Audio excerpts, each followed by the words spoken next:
Caroline. Ba, ba, ba. Good times never. All right. A few more years of hurt never hurt anybody. It's Tell you fine. what, it's a bad year to have Italy in the sweepstakes, isn't it? Oh my I'm 70 days. quid richer. Come on. Oh well, good for you, because a lot of people are very sad today. But it is what it is. We can do a few more years of hurt. It'll be fine. It's Tom and Adam, if in case you can't tell. Did you stayed up to watch the footy, didn't you? You were there. Yeah, of course I did. You were Stayed there. up. It finished at 11. Tom. What don't you I'm think old, gonna- and I. I'm old, and Fair I. enough. I'm normally in bed by 11. You had a few drinky boos, right? I may have had a few drinky poos. Feeling worse for wear? I may have. Remember when we said, "Oh, can you do Monday?" And I went, "Yeah, it'll be fine." I reckon about 3:30 this morning, I was somewhat regretting past Tom's legit? decisions. Yeah. Goodness gracious. Well done for being here. We've given all the staff. It's just me and Tom working this morning, I think. No, there might be a couple of others who didn't want to watch the football, but if things are a little slow today, it's because most of the staff have the morning off. Anyway, should we crack on with it? There are no headlines today because I'm editing this video and I don't know how to do it. So this is going to be a bit of a mess. So let's roll straight in. Let's just look at what the YouTube channel says. Scrapped plans for Fiend faction revealed. What's this all about, Adam? This is nuts, right? So Mike Bennett, of all people, has been chatting away to Metro, and he said that Vince McMahon originally had an idea for a new stable headed up by the Fiend. And get this, he was going to be Sister Abigail. Eric Young was going to be a buzzard. I'm not even joking, here's the quote. Early on, when Bray Wyatt turned into the Fiend, Vince was always high on having Bray lead a group for some reason. He always wanted him to lead a group. We were about a week away from making it happen when me and Eric Young were going to be part of that group. We were actually going to be real-life puppets. Each puppet was going to represent an actual person. There were talks that I was going to be Sister Abigail. Eric Young was going to be a buzzard. It was one of those things where you guys will play these characters. He's portraying them as the puppets in the Firefly Funhouse, but then they'll come to life. I thought it was really cool. I was ready to sink my teeth into it. But then, like most stuff there happens, right before it does, they're like, oh yeah, we're not doing that anymore. And you're like, okay, cool. That would have been a really cool spot, but I guess I'll go and sit in catering. Tell you what, Tom, this is one that I'm not especially unhappy didn't happen. I think it sounds dreadful. I have to be the better obscure company here, because I think that sounds like a lot of fun. I like the idea of the puppets coming to life and being part of a Bray Wyatt Fiend faction. I'm for it. Like the idea. Mike Bennett is Sister Abigail. What am I missing here? I guess he's just somebody that doesn't have much going on, and they're just putting bodies in places. I think that it's an excuse to get Mike. It's one of those things where chances are they would have pitched like, "Hey, we're going to have the Firefly Funhouse puppets as characters," and there'd be somebody in the back who's like, "Mike Bennett deserves more. Let's get him in this storyline to get him some exposure." So I can imagine a conversation like that might have occurred that might have put Mike Bennett in that situation. It would have led to the end of his theme music, which is possibly the best theme music that I think CFOS did outside of Glorious. It might have led to the end of his career because it's a terrible idea. He'd have been fine. Eric Young is a buzzard. Sorry, yes! Some people at home will love this. Some people won't love this and think I'm being a complete tosser here. To me, this does not sound especially good. Incidentally, on the Cultaholic Classic Raw review, we are talking about the real-life Mercy the Buzzard in Waylon Mercy at the moment, and that's a trip. Nice! I loved Waylon Mercy. I thought that was an awesome character. I think that could have done really well. What was the deal? He was just getting on a little bit, and he wasn't the wrestler that he was. Yeah, and it was, but the gimmick was great. It was just like he'd walk to the ring, he'd shake everybody's hands, and then he'd just be a menace for 10 minutes. With me. No, it was awesome, absolutely awesome. So good. So we if you listen to the classic Raw review, you can hear about the real life buzzard anyway. So that's a thing that's happening.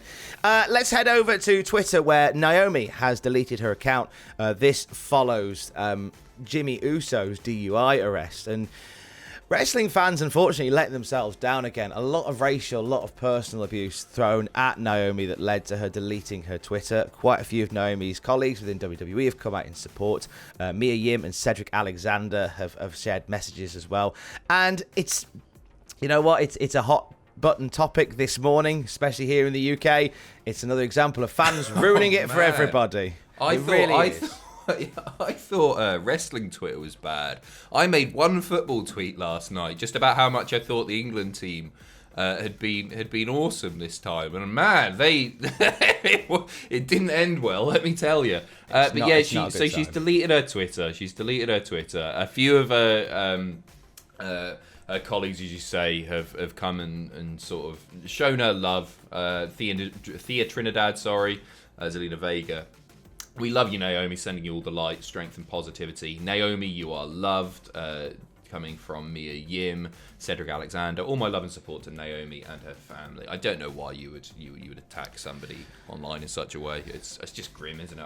What can you say about this? No, it's just it's awful behaviour, and I think just because before we started talking today, I was reading about a similar thing in the football from last night against some of the team that played last night, and it's just and then seeing videos of fans at Wembley, and it's just we don't deserve nice things. We didn't. You know what though? There's so many people in this country that didn't deserve that England team, and it annoyed me. It really, really is the minority, and unfortunately they get picked up on by the press, and they're you always hear about the bad things. You don't so often hear about the good things. So I was reading about one of the football players who lost a penalty last night, and somebody or a few people had Instagram commented on one of his pictures, some really racist stuff, and there was monkey emojis and just really vile, horrible things.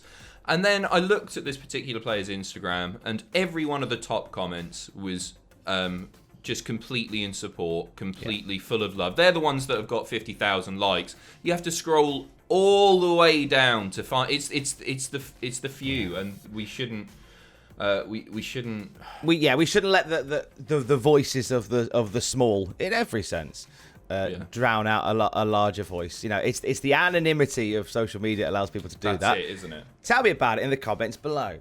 Head over to Ring of Honor. Last night they had Best in the World. It was a really solid show from Ring of Honor. New champions crowned. So if you don't want spoilers, there's your warning. Chris Dickinson and Homicide capturing the ROH World Tag titles, beating Gresham and Rhett Titus. They had a fight without honor with a whole bunch of weapons. Also, brand spanking new Ring of Honor champion, flipping Bandido, beating Roosh. Great match between those two. But one of the talking points from the night, away from the title change, was a shock debut for ROH. Right, Adam? Chelsea Green. Heading over to Ring of Honor, she was introduced by Maria Kanellis Bennett, and she's going to be part of the upcoming women's title tournament, which kicks off on July 31st on Ring of Honor TV. And then it finishes at Death Before Dishonor this September. So she didn't wrestle last night, but she's going to be that's her first post WWE appearance. Awesome. It is. Yeah, and you know what? Really good fit for Ring of Honor. I think Chelsea Green is. They're putting a real focus on women's wrestling there, and you know, her in that tournament is great, and that, you know, that's more eyes on the product as well, isn't it?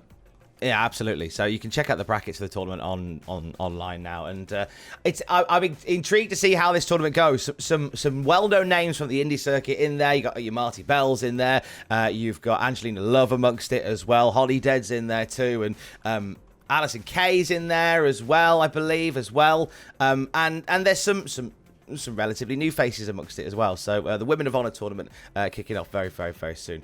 Latest news throughout the day at cultaholic.com. What else do we need to plug today? Because, as I say, it's just me and thee work in the office today, isn't it? Well, hopefully we'll scramble together another news video. And then this evening we have got... there's a new series, or potential series, going online. It's a Sam Driver voiceover, and I haven't quite figured out what it's called yet, but it's going to run down exactly basically everything that happened in wrestling in the year 2001, and it's a 40-minute doozy. So check that out this evening as well. This bloody year in the wrestling. I just don't know what it's called. That's it. That's what it should be called. Look out for that later on today. Stay safe. Love you. Bye.